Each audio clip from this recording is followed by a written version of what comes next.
Hello again, everyone, and welcome back to KCAT News. I'm today's host, Robert Long.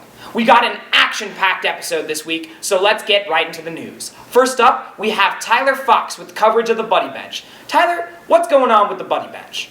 Soon, the Mulvane grade school facilities will be getting an upgrade. They will be getting a Buddy Bench made by Mr. Courtney's 8th grade carpentry class.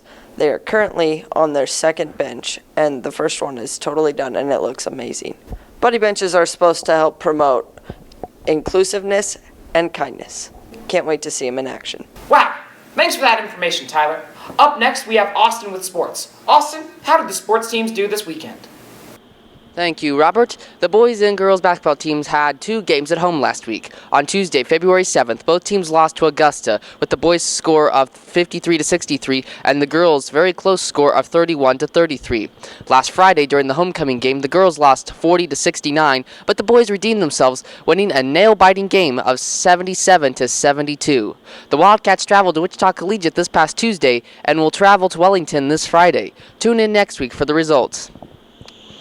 Now on to wrestling. Last Saturday, the wrestling team participated in the Chase County Tournament. Placing first was Anthony Scantlin, Jace Burdick, Lane Becker, and Dalen Jorns. In third was Josh Bush. Taking fourth would be Jeff Hauser, Bryce Parker, and Cole Long. The varsity boys will be participating in the 4A regional tournament in El Dorado tomorrow. I will have those results for you next week. And last up this week, we have bowling. The bowling team had a meet against El Dorado at home last Thursday. The girls won with a score of 2,030 to 1,882, and the boys also won with a score of 2,626 to 2,153. Individually, Garrett Moon got a score of 665, and Addison Schiffelbein received a 564. The bowling team also had a tournament at Andover. The girls took 6th place as a team, with Addison Schiffelbein individually taking 5th and Katie Guile taking 12th. Meanwhile, the boys took 2nd as a team, with individual placements including Dixon taking 16th place and Cale Titus taking 12th. The bowlers will have a meet at Wichita Collegiate tomorrow afternoon, and those results will be available for you next week. Also, don't forget, any students who plan on playing a spring sport need to attend the spring sports parent meeting tonight.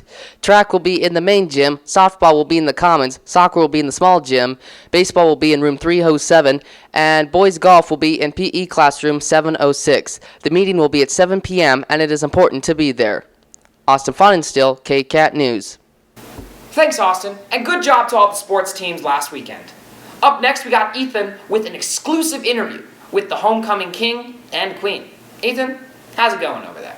Well, welcome to the studio. I'm glad to have both of you guys. If you would introduce yourselves to everyone. I'm Cade Gerlach.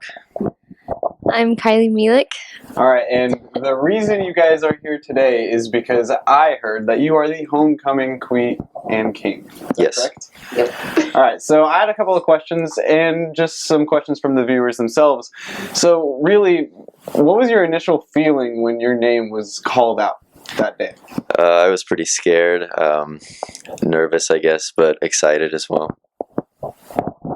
Yeah, I was really scared. I was like, oh my gosh, I need to breathe. But I was good. I mean, did you expect to win? Is that something that you kind of was like, yeah, I got this, no worries? No, I definitely didn't expect I was going to win at all, honestly. I mean, I had a bunch of people tell me that they voted for me, but I wasn't sure that that meant I was going to win or not. Oh, okay, yeah. Celebration, what did you two, did you guys do anything together, or did you just kind of just be like, oh yeah? Yeah, it was I guess, exciting, but it was kind of short-lived, I guess. All right. Yeah, we just, I don't know, we went to the dance and danced. So, yeah.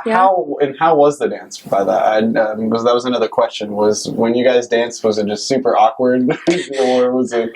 I mean, we just got to get right to it. You got to lay it out all here. Well, we danced and we had some conversations. I mean, it wasn't that bad. All right. We'll say it could have went worse. I guess I'll keep it at that. So did any of the fears that you had earlier actually come true? Anything that you worried about, did any of it really happen? I mean, it didn't trip, so I'm happy about that. But outside of that, no, not really. I'd say it went pretty well. So. Yeah, I'd say it went pretty smoothly too. Like, I didn't fall like I thought I was gonna, so that's good. And if there was one moment you could relive, like throughout maybe that whole day, what part would it be? Go first. I don't know. I'd say probably just walking out there, and then as soon as my name was announced, and then everybody got excited. I guess that was cool. So. Yep, I'm gonna have to agree with Kate when your name. All right, well, we're going to wrap this interview up. Thank you guys so much for coming in. It was a pleasure talking to both of you. The homecoming king and queen. That's all for me. I'm Ethan Benson, KCAT News. Wow, Ethan, thanks for that stellar interview. And thank you for watching KCAT News. We'll see you next week, and remember, drive safe, buckle your teeth, and brush your seatbelts.